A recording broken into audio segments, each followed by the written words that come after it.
How fast can we repair IMD Mini 4-in-1? As you can see, it only takes 10 seconds to replace one LED bead.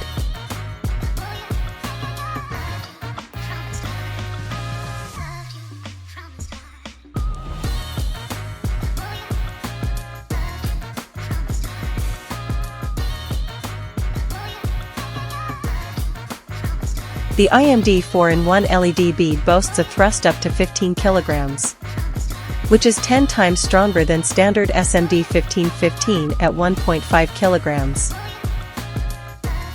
Under same conditions, 200 SMD 1515 module failures versus only 20 for IMD Mini 4-in-1.